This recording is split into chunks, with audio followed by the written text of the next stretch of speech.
Yo sé que no entran más que la mitad. Vamos a empezar. La clase de ahora, vamos a hacer dos clases hoy día. Arritmias cardíacas y valvulopatía mitral, que es importantísimo. Arritmias, de repente les voy a hacer un poco más, pero lo más importante les voy a ir señalando.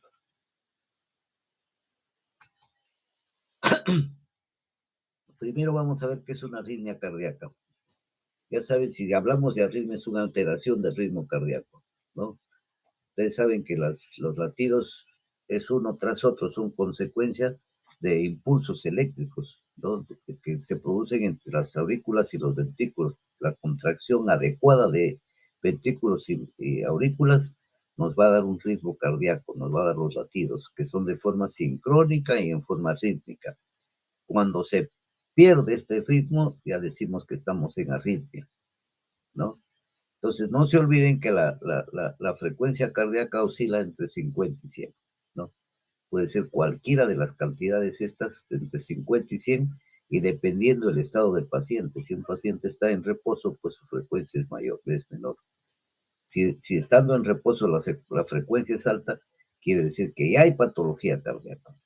Y si está en reposo y la frecuencia es menor, o si está en ejercicio y no alcanza una buena frecuencia, también hay alteraciones en su ritmo, entonces hay patología, hay que ver cuál es. Entonces, el impulso cardíaco siempre se da por un impulso eléctrico en el nodo sinusal, y el nodo sinusal está ubicado en la aurícula derecha. Acá ven ustedes el nodo sinoauricular que se llama sino atrial, está en la aurícula derecha, ¿no? De acá pasa ¿hacia dónde pasa? ¿Hacia dónde? ¿No? De acá pasa de la aurícula derecha, pasa al nodo auriculoventricular. Está acá. Es el otro nodo. Se llama auriculoventricular o atrioventricular. Entonces, que está dentro de la misma aurícula derecha. ¿De ahí a dónde pasa?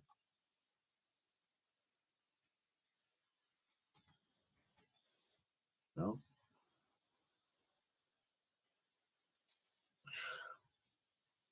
Pasa por el haz de His, ya ustedes ven, hacia los ventrículos. Hacia los ventrículos. Y hay un haz que se llama el haz de Bachmann, que se va a irrigar la parte de la aurícula izquierda. Entonces, este es todo el recorrido eléctrico del corazón, el sistema eléctrico del corazón. Sino auricular o sino atrial, ¿no? Sigue con las fibras internodulares anteriores y las internodulares medianas y las posteriores. Y estas se van a reunir en la aurícula izquierda, en la parte de la base, en el nodo atrioventricular. Y de arriba del nodo sinusal se tiene una rama que se va a irrigar, que se llama el haz de Bachmann, a la aurícula izquierda. Y a los ventrículos se van mediante el haz de His. Y el haz de His son las que se va a dar la irrigación, ¿no? Por medio de las fibras de Purkinje a los dos ventrículos. Entonces, esto es todo el sistema eléctrico del corazón, ¿ya? El sistema eléctrico del corazón. Esto está regulado, por supuesto, por el sistema nervioso autónomo. ¿Quiénes intervienen en el sistema nervioso autónomo? El sistema nervioso simpático y el parasimpático. El simpático, ya ustedes saben que es una red de nervios que se denomina el plexo simpático. Y el sistema parasimpático llega a través llega al corazón a través del nervio que se llama el vago o neumogástrico. Que irriga además todas las partes de las paredes del tórax. Entonces tenemos dos tipos de sistema nervioso, ¿no? Que actúan ahí. Entonces, hay también unas hormonas que son las que van a producir y intervienen en la frecuencia cardíaca. Las hormonas del sistema simpático, que son la adrenalina y la noradrenalina, que van a aumentar la frecuencia cardíaca, ¿no? Se emplean adrenalina o noradrenalina cuando hay, por ejemplo, frecuencias bajas y se van a incrementar la frecuencia cardíaca. Y la hormona tiroidea también, que incrementa el corazón con excesiva rapidez, ¿no? Si hay mucha hormona tiroidea. Y si hay poca hormona tiroidea, lo hace con bastante menos frecuencia. Entonces hay bradicardia en este caso. Esto es importante que sepan, ¿ya? ¿Cuáles son las causas para que hayan arritmias cardíacas? 3 motivos hay. El impulso eléctrico no se genera adecuadamente. El impulso, no hay un buen impulso acá. Entonces, 1, el impulso eléctrico se origina en sitio erróneo. En lugar de originarse acá en el nodo sinoauricular, se está originando en una de las paredes de las aurículas. O de repente se está produciendo en el nodo sinoauricular, ¿ya? O los caminos de conducción están alterados. En lugar de esto ir para acá, se queda por acá por la pulmonar, y esto en lugar de ir a los ventrículos se queda en las aurículas. Entonces son las tres formas por las que hay un cuadro de tipo arrítmico, ¿no? Entonces estas arritmias se pueden clasificar de acuerdo a su origen, de acuerdo a la frecuencia cardíaca y de acuerdo al modo de presentación. También son 3 formas que se van a presentar las arritmias. Por su origen pueden ser supraauriculares, cuando se producen arriba en las aurículas. Cuando la arritmia es producida en aurículas, estamos hablando de supraventriculares, ¿no? Se originan en el haz de His, ¿no? Es decir, en las aurículas o en el nodo auriculoventricular. Se originan en cualquiera de las partes de la aurícula derecha, ¿no? Y por su frecuencia, que son las ventriculares y las ventriculares propiamente, o sea, supraventriculares, se originan arriba, en la parte alta, ¿no? En el haz de His o en el nodo auriculoventricular, y las ventriculares que se originan en los ventrículos, o sea, en la parte baja. Por su frecuencia cardíaca, son rápidas y lentas. Rápidas, o que las llamamos también las famosas taquicardias, que la frecuencia es superior a los 100, ¿no? Porque normal estamos hablando, han visto, de 50 a 100. Si la frecuencia es superior a 100, ya estamos hablando de taquicardia, pues rápidas. Y frecuencias lentas o bradicardias cuando están debajo de 50, 40, 35, que ya va a causar problemas patológicos en la persona o va a dar sintomatología, desde cefaleas hasta perder el conocimiento. Y por su presentación pueden ser crónicas, que son de carácter permanente. Por ejemplo, un ejemplo de crónica es la fibrilación auricular, es una arritmia crónica. Hay crónicas también que son las taquicardias crónicas, acuérdense que eso tiene que ser corregido con marcapasos, ¿no? Y la fibrilación tiene que ser corregida con tratamiento. A veces se lo trata también con marcapasos. Entonces pueden ser crónicas o paroxísticas, y las paroxísticas que se presentan pues en ciertas ocasiones, que son más puntuales, ¿no? ¿Cuáles son los síntomas que producen las arritmias? Las arritmias pueden producir palpitaciones, cuando estos, en el caso que podamos tener nosotros taquicardias o extrasístoles, va a haber palpitaciones, va a haber mareos, síncopes, dolor torácico, pérdida del conocimiento. ¿Por qué mareo, síncope, dolor torácico, pérdida del conocimiento? Una frecuencia normal, ya saben ustedes que es un gasto cardíaco normal que está llevando cierta cantidad de sangre por segundo.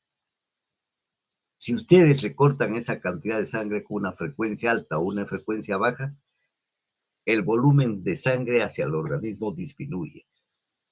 Y ya les vengo diciendo desde la primera clase que lo que más le interesa al corazón es irrigarse el mismo, y pulmones y riñón, el resto no le interesa.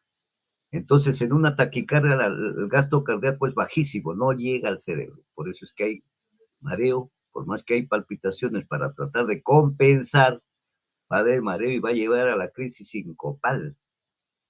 La persona con un pequeño ejercicio se cae, pierde el conocimiento. Dolores torácicos, ya saben ustedes por qué hicimos patología aórtica, que quiero que lo entiendan. No hay el dolor torácico se debe a la falta de irrigación del músculo cardíaco y la pérdida de conocimiento, ya saben, por la crisis compar, porque no hay irrigación en el cerebro. Entonces, esto puede pasar muchas veces cuando son leves inadvertidas, ¿no? A veces se necesita exámenes especiales para detectar, pero no así un mareo, una síncope, ya no. Eso ya es más que evidente el diagnóstico, ¿no? Entonces, el diagnóstico muchas veces hay que tomarlo y hacerlo mediante un electrocardiograma para registrar la actividad cardíaca que estamos describiendo mediante el, el, la conducción del sistema del RCG o del marcapaso, ¿no? Otras veces hay que emplear un holter. Un holter no es sino un equipo que se pone en la parte de la cintura que registra automáticamente toda la frecuencia cardíaca que se produce el corazón en 24 horas. Pero no quiere decir esto que va a registrar las 24 horas.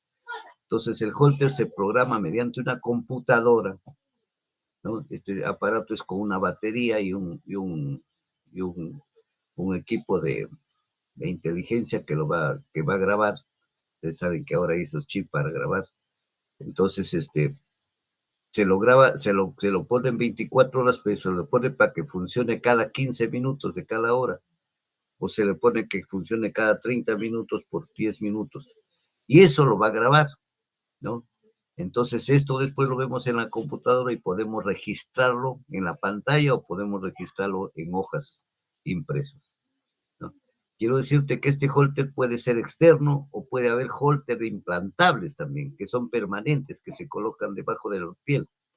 Se corta la piel y se pone en el subcutáneo. Y tenerse un holter por 15 días, un mes o un año para detectar este tipo de... Entonces, esto para que tengan conocimiento ustedes, ¿no?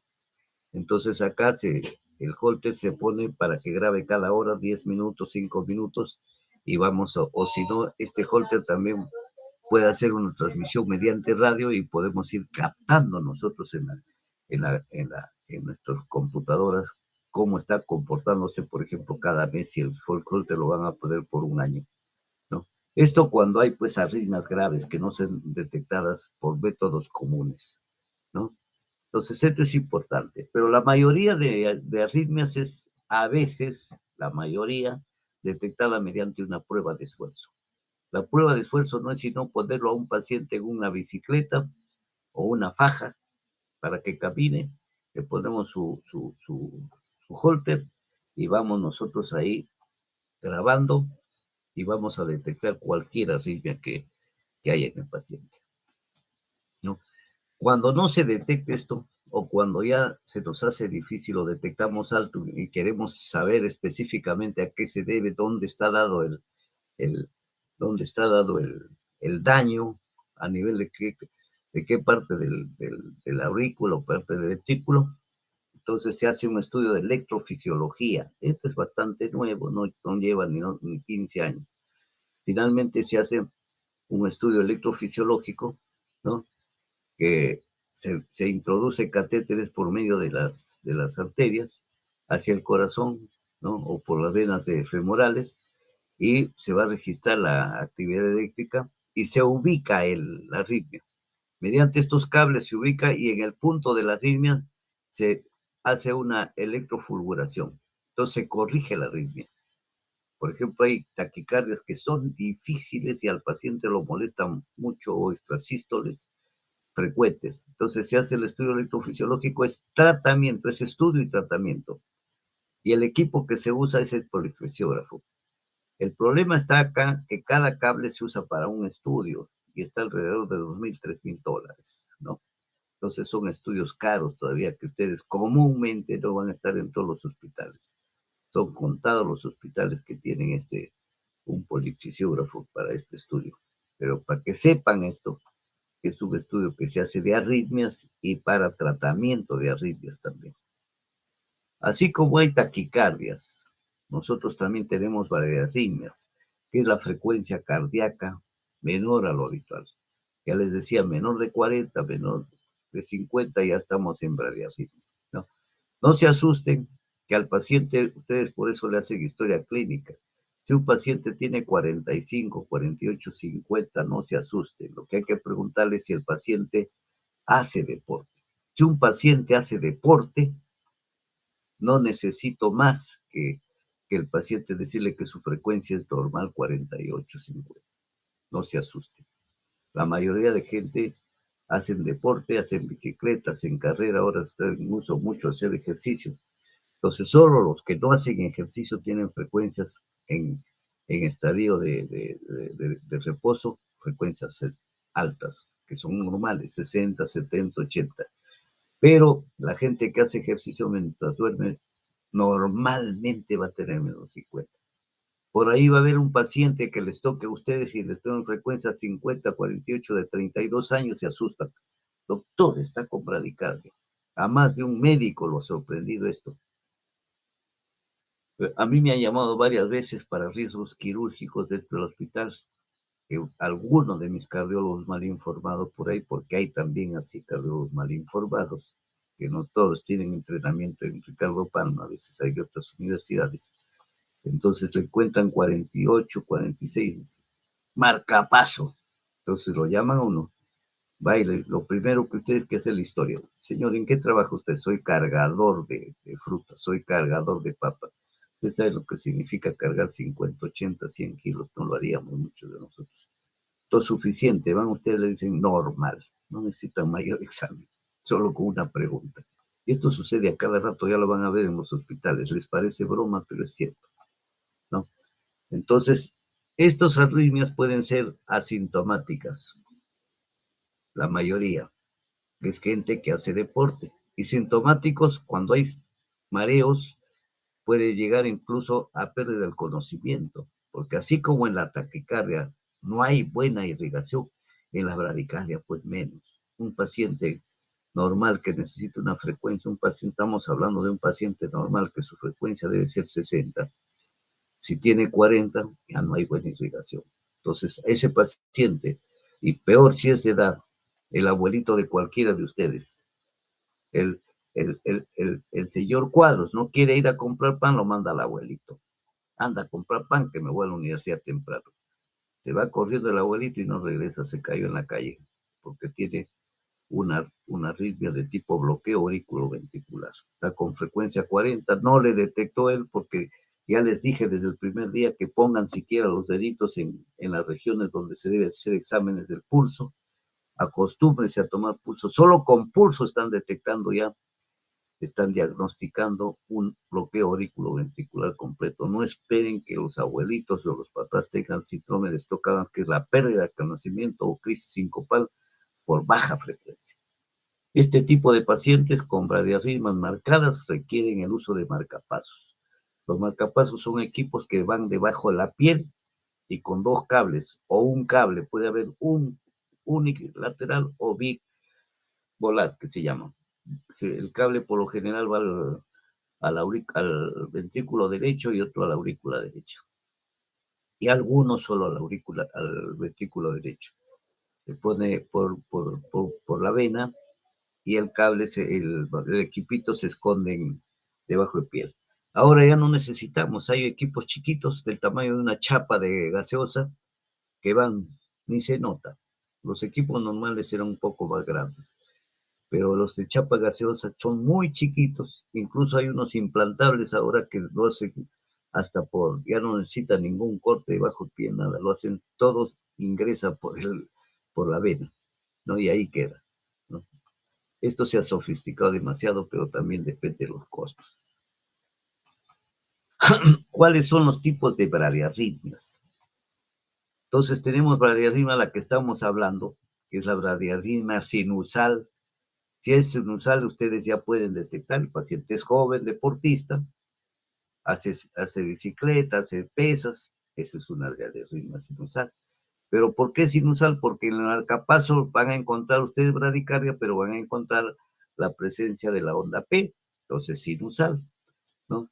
Entonces, este impulso se genera normalmente, puede ser de 40 inferior a 50, 40, 35, 42, 44, pero se da en gente que no tiene cardiopatía, son deportistas, les decía. Y esto no requiere tratamiento, al que a algunos los asusta, pero no tienen por qué asustarnos si el paciente camina, corre y no tiene ninguna molestia, ¿no? Y esto se presenta mucho en gente joven y en adultos también que hacen deporte. No se olviden que hay adultos que hacen deporte, hay gente que de 90 años que les levanta 40, 50 kilos de peso, cosa que muchos de nosotros no harían, ¿no? El segundo caso es enfermedad ya del nodo sinusial y los famosos bloqueos sinauriculares, que es producida por problemas en el impulso eléctrico. Hay trastornos en el nodo sinusal, ¿no? Para su transmisión a nivel de aurículas hay, que se llama calcificación. Esa gente, esos gorditos que comen demasiada grasa van a calcificar estos nodos, ¿no? Y esto ya se trata por marcapasos, ¿no? O por otro trastorno, por ciertas enfermedades. También hay enfermedades de tipo reumático que pueden producir esto, bloqueos del nodo sinusal, ¿no? Entonces, y el tercero son bloqueos auriculoventriculares. Ya los bloqueos auriculoventriculares, el impulso ya no se produce en las aurículas, de las aurículas a los ventrículos. Entonces, por estas zonas de calcificación ya que malogran todo el tejido neurológico o nervioso de los nodos, entonces ya va a haber una falta de buena conducción eléctrica. Entonces, esto se clasifica en primer grado cuando hay retraso de la conducción del impulso, pero todavía no hay ningún bloqueo, ¿no? Segundo grado, cuando hay impulsos que se conducen y otros se bloquean, buscan por dónde ir, entonces hay unos que se conducen y otros se bloquean. Y de tercer grado, cuando todos se bloquean. Entonces ya saben, de primer grado, ¿no? Hay retraso en la conducción, pero no se bloquean. En segundo grado, algunos se bloquean y otros no. Y en tercer grado, todos se bloquean. Ya no hay pasaje del impulso eléctrico. Entonces, los de tercer grado y algunos casos de segundo grado precisan la colocación de marcapasos. Sí. Lo llamo. ¿Ya? A los de tercer grado y algunos casos de segundo grado precisan la colocación de marcapasos. Los de primer grado no requieren tratamiento con marcapasos, ¿no? Entonces, ¿cómo se comportan los bloqueos de primer grado, ¿no? Los bloqueos de primer grado pueden darse por algunos fármacos o antagonistas de los canales de calcio. Entonces hay un reflejo vagal o otra condición que estimule al sistema nervioso simpático, por ejemplo, un infarto de miocardio que afecta al nódulo auriculoventricular. Por la perfusión, esto ya vamos a ver cuando hablemos de coronariopatías, vamos a ver que una de las arterias coronarias va a irrigar una arteria, sobre todo la coronaria derecha, y va a afectar al nódulo auriculoventricular. Entonces puede presentar un bloqueo acá. Y vamos a ver eso, que el paciente termina con infarto y termina empleando marcapaso, ¿no? Entonces se origina a partir de un problema primario de conducción eléctrica. Hasta el 50% de estos casos pueden ser por dos situaciones. Por fibrosis, ¿no? Esto se da en las edades medias de la vida y se asocia a un bloqueo completo, y por esclerosis. Ya la esclerosis ya ustedes saben que se da con la edad, ¿no? El esqueleto cardíaco se fibrosa y si esto se extiende del músculo al sistema de conducción, entonces no va a dejar pasar ya el impulso. O, les decía, por este caso de cardiopatía isquémica también, falta de irrigación, no hay una buena perfusión, ¿no? Entonces, estos son los dos tipos que se presentan, por fibrosis, por esclerosis y por infarto en miocardio. Acuérdense, el bloqueo de primer grado, ¿no? Ahora hay un bloqueo auriculoventricular, por ejemplo, acá de primer grado. Ustedes vean acá cómo se va acortando la, la conducción. Esto es un bloqueo de primer grado, ¿no? Miren, pero todos todos pasan, esto se alarga, pero todos se conducen igual, no hay mayor problema, ¿no? El PR es alargado, demora en la conducción, pero pasa la conducción, ¿no?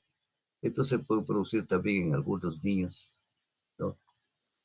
Esto mayormente se corrige con la actividad física, se hace que el paciente entrene o se pone un poquito de atropina y esto se regula. En algunas enfermedades se presenta eso, en algunas enfermedades de tipo viral. Entonces, pero esto no nos obliga a tomar ningún tratamiento específico de marcapaso. Este es el primer grado. Se alarga la conducción, pero no necesita. En el segundo grado, que se llama MOVIS 1, ¿no? Allí sí, cualquier condición del sistema estimulante simpático, por ejemplo, hay fármacos bloqueadores, los mismos que usamos nosotros, el atenolol, propanolol, pueden producir bloqueo del nódulo auriculoventricular, ¿no? Los calcioantagonistas, ¿no? Entonces, y el síndrome coronario, cuando afecta a la arteria coronaria derecha, les decía que es la que irriga parte de esa zona de la aurícula derecha, ¿no? Entonces, la conducción de los impulsos eléctricos no va a pasar al nódulo auriculoventricular, entonces provoca un alargamiento del intervalo PR, ¿no? Y completamente hay un bloqueo por momentos y por momentos no, ¿no? Ya vuelvo a repetirles que el nódulo auriculoventricular está irrigado por la arteria coronaria derecha, ¿no? Entonces, este paciente por lo general es asintomático, pero muchas veces presenta dolor torácico, distia e hipotensión, ¿no? No lo lleva más porque unos impulsos llegan y otros impulsos no llegan. Esto sería el bloqueo auricular de segundo grado, tipo MOVIS 1, ¿no? Lo que estamos hablando, tipo MOVIS 1. En el electrocardiograma se presenta así, también se llama el fenómeno de Wenckebach. Miren ustedes cómo se da. Miren acá el PR cortito, el PR más largo, el PR más largo, y acá desaparece. Acá se bloquea completamente, acá desaparece. Esto se llama MOVIS 1, ¿no? Se alarga progresivamente y después se bloquea. El fenómeno de Wenckebach, ¿no? El fenómeno, ¿no? La onda P no se acompaña de actividad ventricular, que es otro el fenómeno de Luciani también. Normalmente el alargamiento progresivo se llama fenómeno de Wenckebach, y cuando se presenta la ausencia de actividad ventricular, como en la parte media, estamos hablando del fenómeno de Luciani, o Luciani que le llaman algunos, ¿no? Y bloqueo AB de segundo grado, que es el tipo MOVIS 2, ¿no? Este es el síndrome de coronario agudo, que se afecta a las ramas de la coronaria izquierda, ¿no?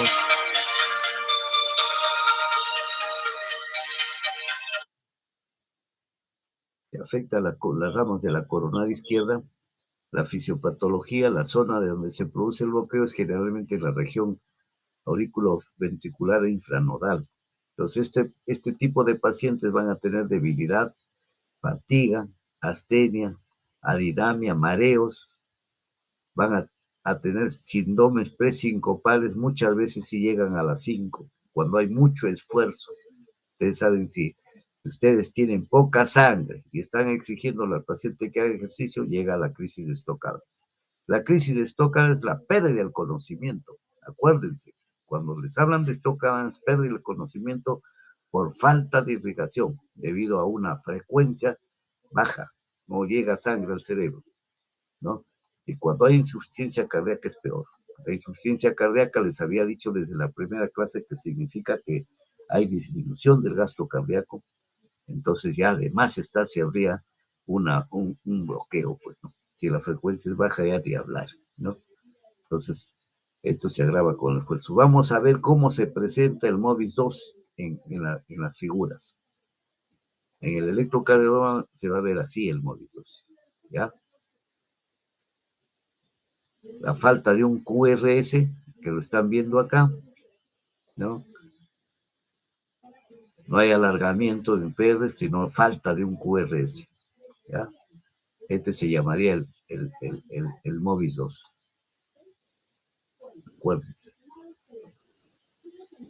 Hay onda P, pero no hay actividad ventricular. MOVIS 2, hay onda P, no hay actividad ventricular.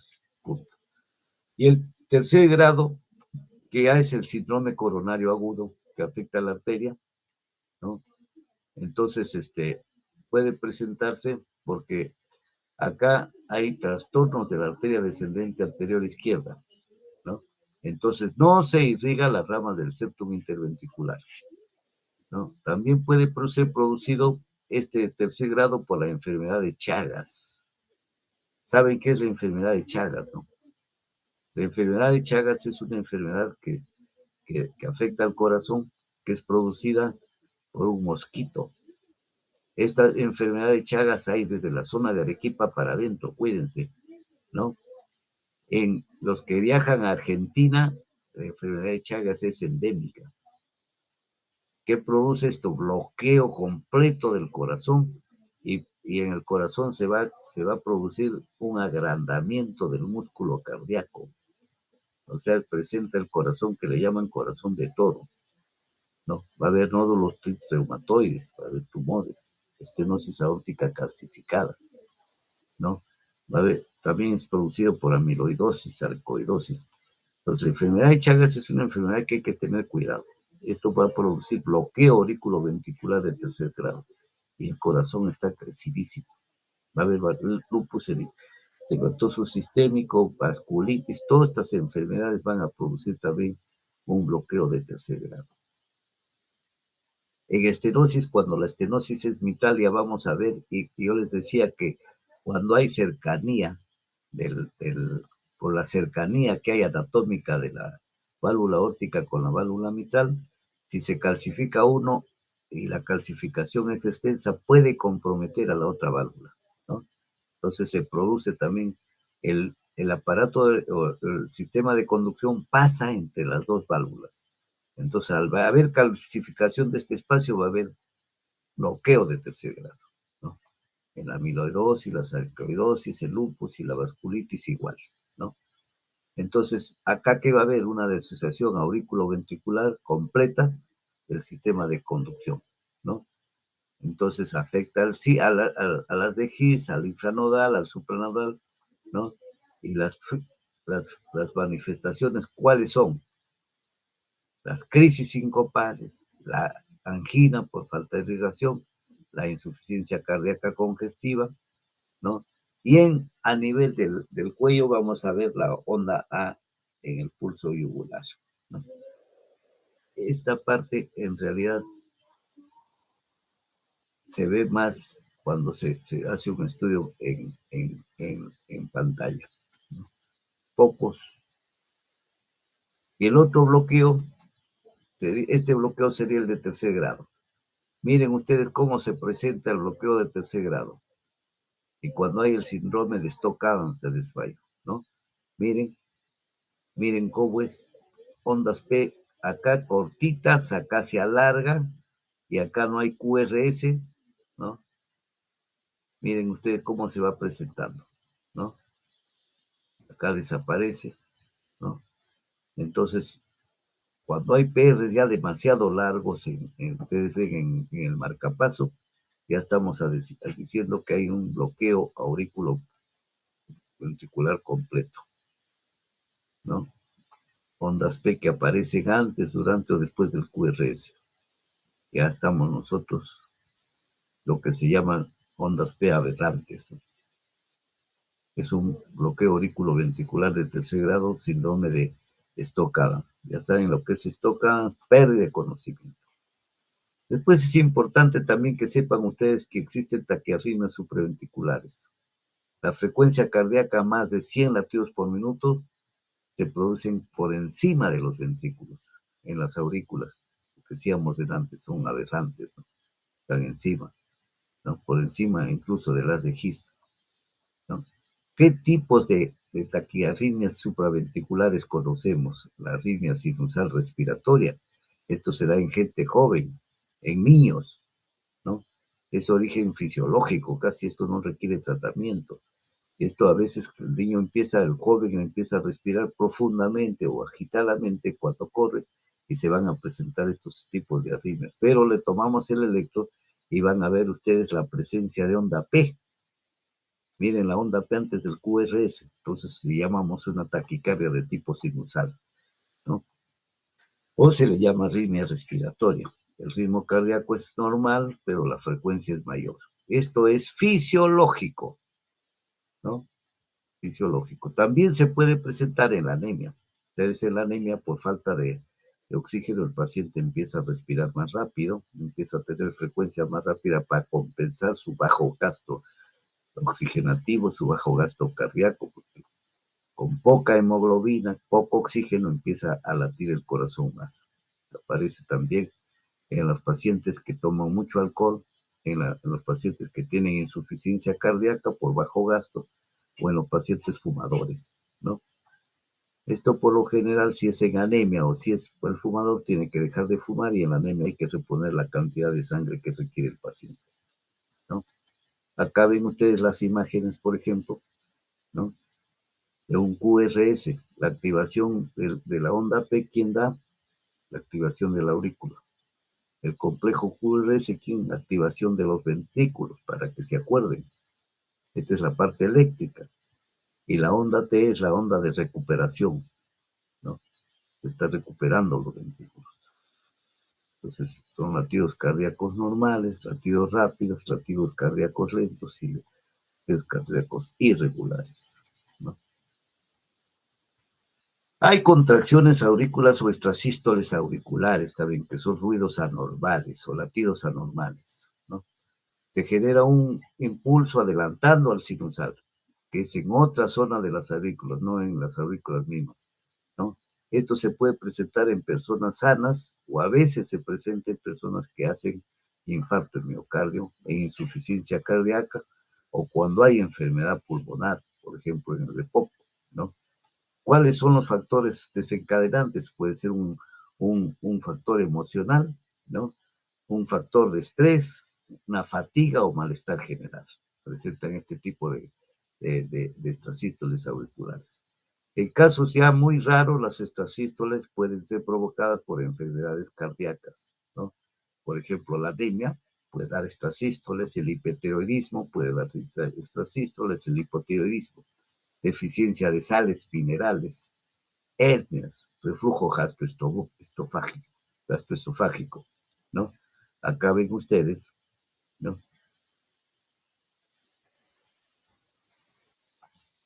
Un ritmo cardíaco completamente irregular, ¿no? Acá hay una onda P prematura por acá. Miren acá, se presentó un extrasístole, ¿no?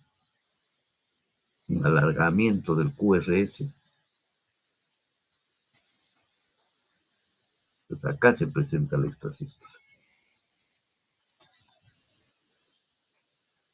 Acá ven ustedes mejor, miren, un latido irregular. Acá, esto es la extrasístole. Esto es la extrasístole. Acá hay otra extrasístole. Son latidos irregulares que se presentan, ¿ya? Ya de taquicardias supraventriculares hemos hablado bastante, que son frecuencias superiores a 100 latidos por minuto, que se originan en las aurículas, en el aurículo ventricular normal, se diferencian de las extrasístoles auriculares que son sostenidas, completamente sostenidas, no hay ninguna irregularidad en los latidos cardíacos. Miren, toditito está completamente regular. Acá no hay mayor problema, ¿no? No hay mayor problema. Fibrilación auricular sí es un tema que nos interesa.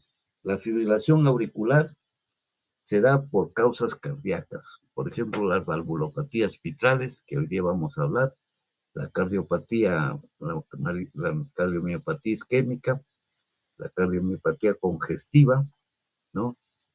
La cardiopatía congénita, la hipertensión arterial o pericarditis pueden llevar a una fibrilación auricular, ¿no?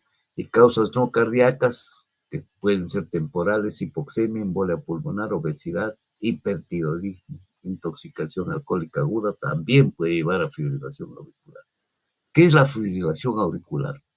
Son impulsos múltiples, caóticos, el ritmo cardíaco lo pierde completamente, empieza a haber un ritmo irregular totalmente, ya no es regular, completamente irregular, ¿no? Este se da por vías caóticas en las aurículas, ¿no? Esto se debe a anormalidades anatómicas por lesiones, por ejemplo, como fibrosis intersticial, infiltración grasa en el músculo cardíaco, ¿no? Entonces, hay cambios de la tensión en la pared auricular, estas sístoles auriculares primero, ¿no? Cambios en el tono autonómico, puede haber inflamación, fibrosis en el tejido. Estas veces, muchos de estos casos se perpetúa y la arritmia es de por vida, ¿no? Va a requerir un tratamiento permanente. Otras veces es por remodelado anatómico, por ejemplo, dilatación auricular, hipertrofia auricular, que a veces con un tratamiento se mejora, ¿no? Pero en otras veces no, y entonces la arritmia se vuelve de tipo crónica, ¿no? Se vuelve de tipo crónica. Entonces, esto sí favorece, por este tipo de arritmia favorece la formación de trombos, por eso es que hay que darle anticoagulación permanente a estos pacientes, ¿no? Entonces, esto se clasifica, esta fibrilación auricular paroxística cuando es menos de 2 días, persistente cuando es más de 7 días y permanente ya que es para toda la vida. Toda fibrilación auricular que sea detectada por nosotros, ponen ustedes su dedito en el pulso y está completamente irregular, apenas le den tratamiento, antes se le daba digitálicos, la digoxina, una media tableta diaria, y se le debe dar aspirina o se le debe dar un anticoagulante, ¿no? Clopidogrel, cualquier anticoagulante leve, no necesita mayores anticoagulantes, ¿no? Entonces, ya esto es lo que es la fibrilación auricular por todo este tipo de enfermedades que hemos dicho. ¿Cómo se presenta? Completamente irregular la fibrilación auricular. Miren, completamente irregular. Nada de las ondas R están regulares. Esto es más larga, más corta, más larga, media, más cortita, completamente irregular en el electrocardiograma, ¿no? Y en otros casos hay ausencia de onda P, como en estos casos, y aparición de las ondas, estas ondas chiquitas se llaman las ondas F de fibrilación, ¿no? Pero no hay una equidistancia en las ondas R, completamente irregulares. Ya saben, esto se presenta por cardiopatía isquémica, por hipertensiones no tratadas, estenosimmitral, tirotoxicosis, carditis reumática, precipitación, cardiomiopatías, pericarditis, etcétera. Pero este es el electrocardiograma. Ustedes tienen que saber salir reconociendo una fibrilación. No esperen que el profesor los lleve. Si algún grupo de sus hospitales vieron una fibrilación, pásenle la voz a todos, que todos vayan y reconozcan. Primero con el pulso y después con el estetoscopio. Deben reconocer la fibrilación y siempre pregunten la causa. ¿Qué pasó con ese paciente? ¿Qué valvulopatía tiene? ¿Tiene hipertensión no tratada? ¿Tiene un infarto? ¿Tiene una estenosis mitral? ¿Tiene tirotoxicosis? ¿No? ¿Qué tipo de pericarditis ha tenido? ¿Se ha tenido insuficiencia renal crónica? ¿Si es un alcohólico? Siempre pregunten la causa, no se queden, por favor, ¿no? Acá tienen otro completamente irregular, miren la frecuencia cardíaca, completamente irregular, completamente irregular. Estamos frente a una fibrilación auricular. El fláter auricular, que es diferente a la fibrilación auricular, ¿no? Esto se presenta después de una cirugía cardíaca, o donde se ha manipulado la aurícula derecha, donde está el sistema de conducción, ¿no? Todos los impulsos auriculares son rápidos, muy rápidos, y se llama fláter o aleteo auricular, ¿no? Esto van a ver poco, los que van a ver mayormente son los que entran a sala de operaciones o los que están en una unidad de cuidados intensivos, ¿no? Porque hay un curso circular entre las aurículas, las ondas de Flatter, que se llaman las ondas F, ¿no?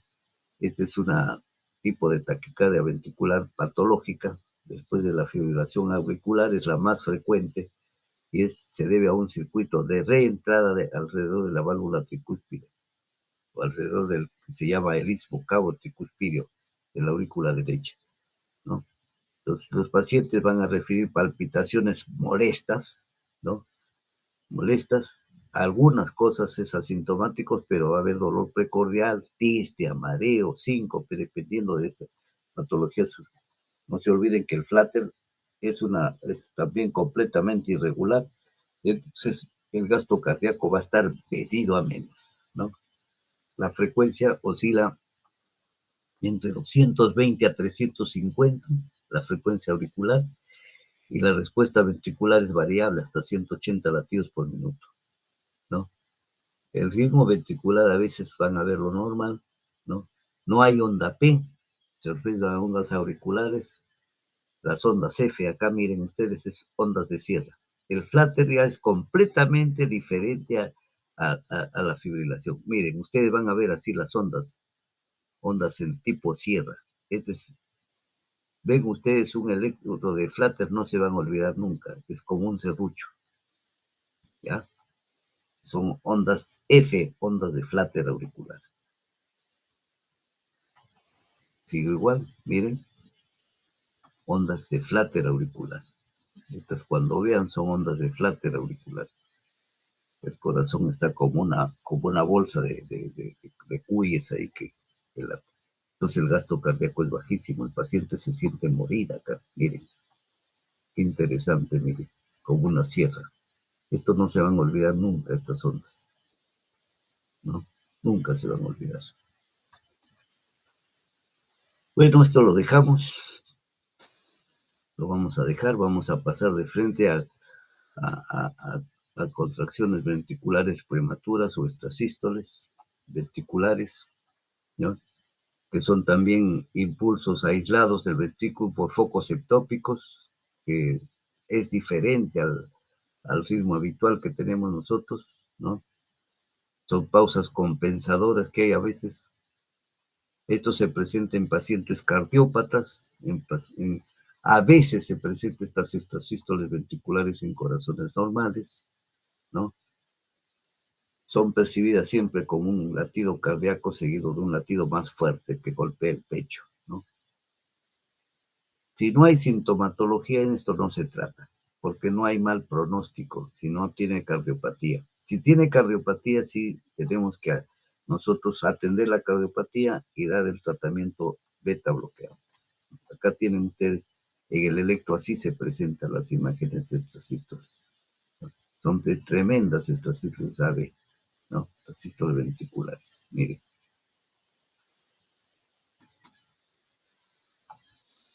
Esto no lo vemos, no es tan importante para ustedes, tampoco. Taquicardia unión tampoco. Fibrilación ventricular sí. Bueno, tampoco, porque esto se ve en la última etapa con los pacientes ya están, hay desequilibrio ácido básico, están los pacientes en pos de muerte, la fibrilación ventricular. Solo vean la imagen. Estas son imágenes de fibrilación ventricular. Esto se ve mayormente en emergencias o unidades de UCI cuando el paciente está sumamente grave. Se nos va el paciente taquicardia, ¿no?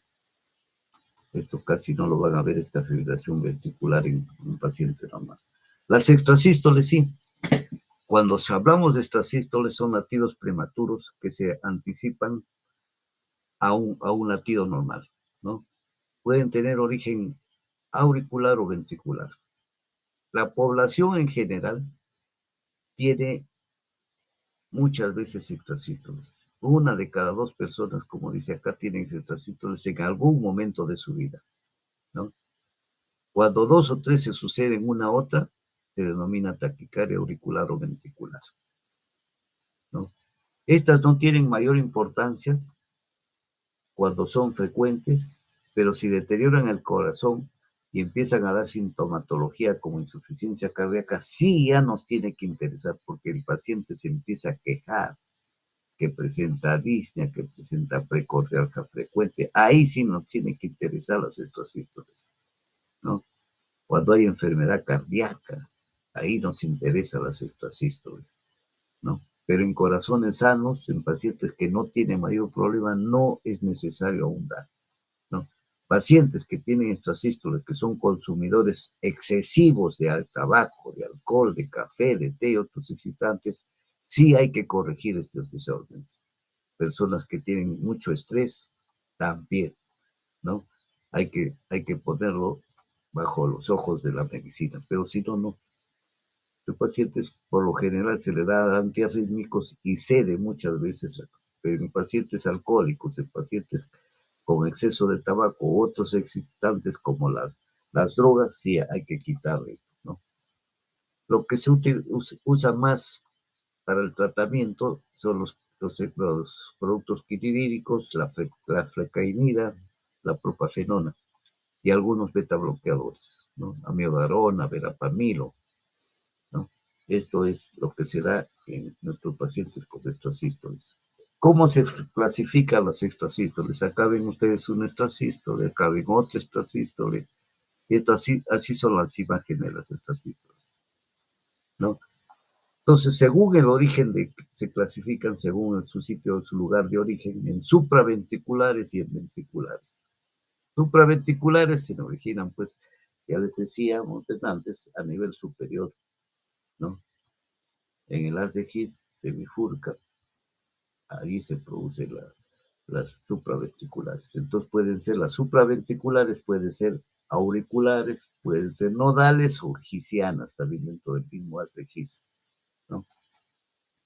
Estas sístoles auriculares se originan en la aurícula derecha, en la aurícula izquierda o en el tabique interauricular, ¿no? Acá lo que vamos a ver es que la onda P es diferente, ¿no? Es diferente a la de un complejo sinusal debido a que su activación es un sitio diferente, ¿no? Al nodo de Kay Black. ¿Y cómo se identifica la extrasístole auricular? ¿No? Entonces vemos en el electrocardiograma en D1 y vemos la morfología de la onda P. Si la onda P es positiva, bifásica, su origen es en la aurícula derecha. Si la onda P es negativa, el origen es en la aurícula izquierda. Y si hay onda P normal, en el tabique interauricular, ¿no? Entonces, estos son los tres tipos de extrasístoles que tenemos. Acá tenemos, por ejemplo, las extrasístoles. Miren cómo está la onda P. Miren la presentación de la onda P, ¿no? Esto se ve en el trazado en D1 en el electrocardiograma, ¿no? Muestra una onda P aberrante, pues positiva, ¿no? Es una extrasístole con foco ectópico derecho. Y este es con foco ectópico izquierdo. Están las dos, ¿no?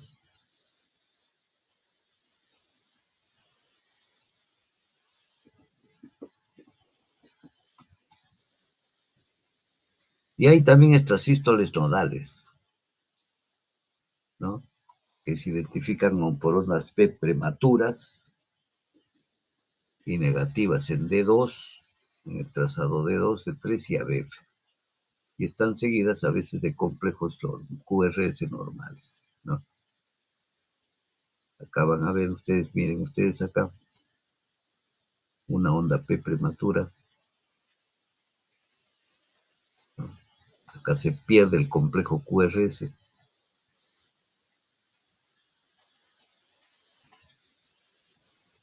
Son estas sístoles nodales que se llaman, ¿no? Se pierde el complejo QRS. Completamente nodales. Y estas sístoles ventriculares, ¿no? Que son latidos también anticipados en las paredes libres de los ventrículos o en el septum interventricular, ¿no? Se denomina, pues, estas sístoles se denomina De acuerdo a cómo es su presentación, se puede decir que es extrasístole bigeminismo, cuando hay un extrasístole. Cuando hay dos extrasístoles y normosístole, si hay tres se llama trigeminismo y así sucesivamente, ¿no? Miren ustedes acá bigeminismo. Representa una normal, este es un bigeminismo, ¿no? Un bigeminismo. Cada un latido se presenta un extrasístole. Entonces se llama ritmo bigeminado o bigeminismo. Miren acá.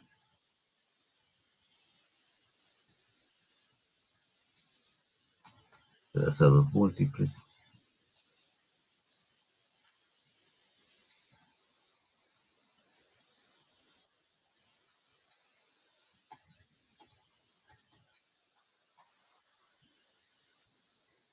Esta es una fibrilación ya que ya lo vimos en antes. Esta es en la última etapa cuando los pacientes están muy graves, alrededor de su muerte ya. Acá tienen que el médico ya aplicar el choque eléctrico, ¿no? Si no, el paciente se nos va. Esa ha sido una revisión rápida de lo que es arritmias. Vamos a ver ahora patología valvular mitral.